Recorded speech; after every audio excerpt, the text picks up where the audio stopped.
শহরের বিখ্যাত unary gynaecologist doctor Mallinath Mukherjee সম্প্রতি তার বেশ কিছু সুস্থ হওয়া পেশেন্টদেরকে নিয়ে একটি প্রেস কনফারেন্সের আয়োজন করেছিল কলকাতা প্রেস ক্লাবে।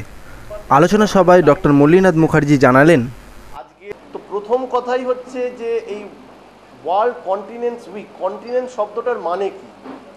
কন্টিনেন্স কথাটার একদম খুব সাধারণভাবে বাংলা করে গেলে বলতে হয় যে ধারণ ক্ষমতা। কিসের ধারণ ক্ষমতা? প্রস্রাব।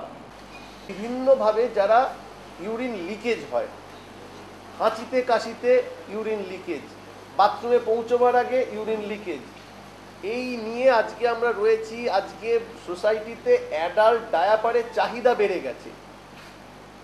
অ্যাডাল্ট ডায়াপারের চাহিদা বেড়ে যাওয়ার জন্য কিন্তু যে এর চিকিৎসা হচ্ছে তা নয়। এর চিকিৎসার জন্য আমরা একটা ছোট্ট অপারেশন, যেটা সকালবেলা করে বিকেলবেলা পেশেন্ট বাড়ি চলে যাচ্ছে,